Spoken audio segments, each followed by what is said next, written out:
Souvent, je me dis que la vie, c'est un peu comme une onde. On monte gentiment, on descend et on remonte et on redescend de façon contrôlée. Et on n'aime pas être à côté d'une personne qui va faire comme ça, comme ça, comme ça et comme ça. Et dans différents domaines, j'ai l'impression que ça se vérifie. Par exemple, la lumière, c'est ça. Le son, c'est ça. Les vibrations, les personnes qui pensent, par exemple, beaucoup, et je suis d'accord avec elles, que c'est aussi beaucoup une question de vibration, les relations. Et bah c'est ça. Et dans l'alimentation, bah je pense que c'est pareil. Dans l'alimentation, on veut monter un peu, puis c'est normal, il faut accepter, redescendre un petit peu pour remonter, mais surtout éviter ça. Parce que si on fait ça, si on fait le yo-yo comme ça, je pense que c'est l'un des plus gros boulets qu'on peut se mettre dans le pied qui nous empêche de vivre la vie qu'on veut vivre. Donc dans cette vidéo, simplement, 3 choses qui moi me permettent de ne pas toujours penser à manger. Et après cette vidéo, vous aurez quand même peut-être faim, d'accord? Je dis pas que vous allez pouvoir arrêter totalement de penser à manger. La première chose, c'est l'insuline. Cette hormone, sécrétée par les cellules bêta des îlots de Langerhans dans le pancréas, elle est sécrétée quand la glycémie monte. Quand la glycémie monte parce qu'on a mangé un truc sucré ou même pas forcément, l'insuline, elle est dans le sang et elle dit au glucose qui est dans le sang, faut rentrer dans les cellules. Et ça permet de faire baisser la glycémie. Mais du coup, la glycémie, on veut pas qu'elle soit trop haute, on veut pas qu'elle soit trop basse. Et l'insuline, c'est pareil. De toute façon, vous le savez déjà. Mais donc, l'insuline, comment régler gentiment son insuline? Désolé pour le vent, et puis on s'en fout, c'est la nature, ok. Donc les deux choses que je veux dire là-dessus, même si les nutritionnistes, je sais, vous avez d'autres solutions, c'est top. La première chose que je veux dire, c'est avoir une alimentation variée. Alors là, oh là là, c'est bateau, Loïs. Non, je vais juste donner un truc concret, parce que les gens aujourd'hui, concrètement, ok c'est bateau, bah statistiquement il y a très peu de monde qui a une alimentation variée. Donc je veux juste donner un truc visuel, concret, simple, pour avoir une alimentation variée. En plus du fait d'éviter les aliments vraiment chelous, fluo, transformés et tout. Mais une alimentation variée, pour moi, on peut se baser sur des preuves très simples, visuelles, que sont les couleurs. Donc dans une assiette, à mon avis, il faut plein de couleurs.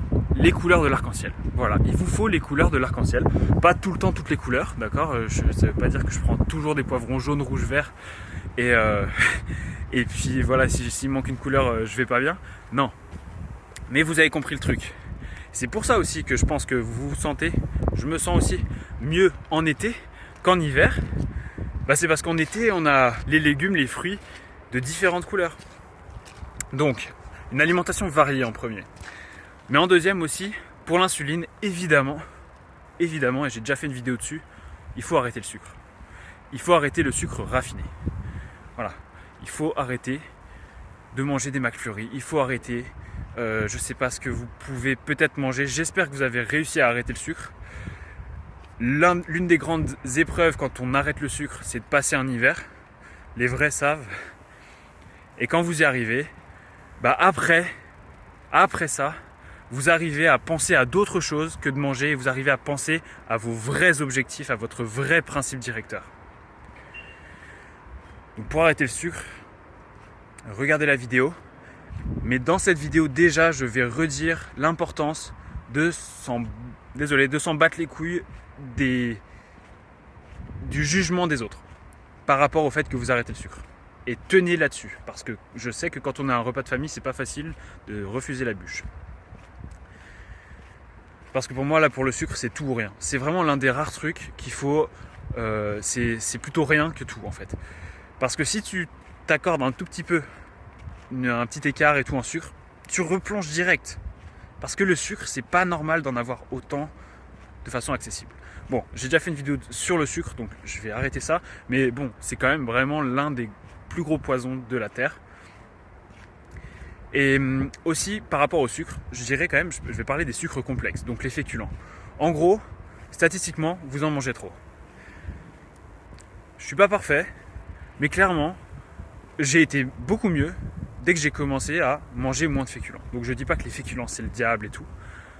Même si, voilà, si vous voulez mon avis, faut éviter le gluten et puis faut éviter trop de féculents. Et voilà. Et ensuite, quand vous aurez donc moins de féculents dans votre assiette, zéro sucre, jamais, sauf les fruits. Bon, allez voir la vidéo. Et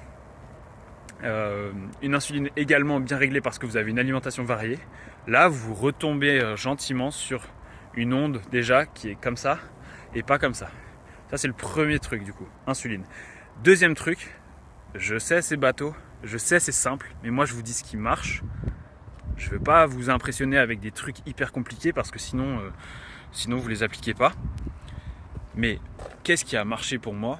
C'est de boire beaucoup d'eau. C'est de me forcer. Alors maintenant, comment boire beaucoup d'eau? Déjà là par exemple, il est 4 heures. J'ai les doigts congelés. Et j'ai bu, je pense, au moins 4 litres. Et je vais boire encore. Et en été, je bois beaucoup plus. Je ne vais pas aller dans l'autre sens parce que vous allez avoir le vent. Donc, boire beaucoup d'eau. 2 trucs pour boire beaucoup d'eau, très facile. Boire beaucoup au réveil. Boire beaucoup au réveil parce que ça doit être l'un des premiers réflexes. Pas forcément direct en sortant du lit. Moi, j'aime bien attendre un petit peu et tout. Je prends ma douche froide avant. Je fais voilà. Enfin, franchement, je prends un petit peu de temps maintenant. Mais si vous le faites en sortant du lit, c'est bien aussi. Et donc, parce qu'en gros, il faut augmenter son capital hydrique, j'ai envie de dire, dès le début de la journée, parce que c'est là où vous avez le temps, c'est là où vous pouvez vous concentrer là-dessus. Parce qu'après, vous êtes dans votre journée, c'est pas pareil. C'est pas pareil. Mais même à chaque pause, je vous conseille de le faire. À chaque pause, à chaque fois que vous êtes en train de boire, parce que vous avez soif, et bien là, vous vous dites, ok, je suis en train de boire, il faut que je boive un max. Je l'ai déjà dit dans une autre vidéo. Et la troisième chose pour l'hydratation, toujours, c'est introduisez les tisanes. Introduisez les infusions. Une bonne grande infusion le soir, rien de tel. Et non, vous n'irez pas. Alors oui, au début, vous irez un peu aux toilettes la nuit. C'est pas grave, vous serez déjà en bien meilleure santé et dans de meilleures dispositions pour créer sa vie. Même si on se réveille pendant la nuit. Du coup, ça c'était la deuxième hydratation. Donc, première insuline, deuxième hydratation. La troisième, c'était quoi déjà? La troisième, la dualité magnifique que nous a donnée la nature entre lumière naturelle en journée et obscurité quand la Terre a tourné autour du Soleil jusqu'à ce qu'on fasse un coucher de soleil. C'est magnifique. Et pourtant, on ne respecte pas ça. On ne le respecte plus. Oui, il y a du vent. Restez quand même. On ne le respecte plus et ça fait que les gens dorment mal. Les gens se sentent mal. Et les gens ne produisent plus. Ne produisent plus ce qu'ils veulent produire. Et vu que les ultraviolets permettent de synthétiser la dopamine, de synthétiser la sérotonine, de régler notre horloge biologique, et vous savez que quand vous dormez mal, vous avez tendance à beaucoup plus être sensible aux tentations alimentaires, et vu que les infrarouges et les longueurs d'onde également rouges permettent de faire marcher nos mitochondries pour produire de l'énergie et justement pour que le système soit bien huilé et que les mitochondries, comme ça, elles ne demandent pas tout le temps de l'essence, la nourriture, mais qu'elles fonctionnent mieux en gros. Ça, c'est la lumière naturelle. Et la lumière naturelle, on s'en déconnecte aujourd'hui pendant notre journée, malheureusement. Je sais, j'ai eu un commentaire, oui, mais du coup, faut revivre comme au Moyen-Âge et tout, et que ça serait bien des solutions concrètes. La solution concrète, moi je te dis juste ce qui marche. Voilà. Si tu veux que je t'invente une crème, même justement l'inverse de la crème solaire, je ne l'ai pas encore fait et puis ça sera pas naturel. Et ça sera juste moins efficace en fait, surtout ça.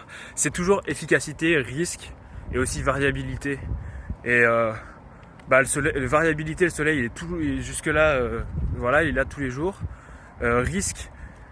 Alors là, faut que je fasse une vidéo là-dessus, mais les risques sont tellement inférieurs aux bénéfices, parce que les risques, vous avez l'impression que les risques sont immenses parce que vous avez des coups de soleil et parce que vous avez mal aux yeux, à cause du soleil, si vous le regardez. Bon, faut pas le regarder, c'est clair. Mais par contre, par rapport aux coups de soleil, les coups de soleil sont là parce que les mitochondries dont je vous parlais, en fait pendant 8 mois pendant l'année, elles sont trop à l'intérieur et du coup après elles crient, c'est comme le craving en sucre. Elles crient leur besoin de lumière naturelle et du coup, hop, 1 semaine de vacances, 2 semaines de vacances, à la plage, bam, et beaucoup trop d'ultraviolets. Parce que les ultraviolets, évidemment, c'est très énergétique, longueur d'onde courte. Du coup, je me suis emballé sur la lumière naturelle, mais pour dire que, en fait, déjà, rien que pour parler de la mélatonine aussi, la mélatonine régule votre glycémie. La mélatonine régule également les leptines, la sensibilité aux leptines. Les leptines, c'est... Ah là, je suis désolé, allez. Les leptines, c'est ce qui est sécrété par votre tissu adipeux, vous le savez déjà, et qui dit à votre hypothalamus d'arrêter de manger quand vous avez plus faim. Et il y a une résistance aux leptines quand on est obèse, mais aussi quand on n'est pas assez à la lumière naturelle en journée et trop exposé à la lumière artificielle après le coucher du soleil. Après le coucher du soleil, l'expression hormonale de l'obscurité, c'est la mélatonine. Et après le coucher du soleil, votre corps, vos mitochondries réclament l'obscurité. Elles réclament surtout pas de lumière. Donc voilà les 3 choses que je voulais dire pour vraiment régler son appétit en gros. Pour régler son appétit, bien sûr il y a aussi être bien entouré parce que par exemple être isolé, c'est clairement un facteur de risque on baisse notre espérance de vie quand on est isolé. Et aussi bien sûr avoir un objectif en tête, c'est ce qui vous permet de savoir pourquoi vous repoussez, vous délayez, vous repoussez une gratification quoi. Je pensais à gratification delay. Et donc ça bien sûr ça aide, mais moi je vous dis juste les 3 gros trucs qui marchent le plus, en plus de l'activité physique, en plus de l'activité mentale, c'est vraiment boire, comprendre l'insuline et du coup éviter des gros pics de sucre, que ce soit rapide ou complexe. Et enfin, le 3e qui est le plus important, qui vous permettra véritablement de changer de vie, mais je sais que c'est hyper dur de contrôler son environnement lumineux en journée comme en soirée aujourd'hui. Je veux dire, contrôler son environnement lumineux en journée, en gros c'est être dehors. Et le 3e, dualité entre lumière naturelle et obscurité. Voilà, je caille.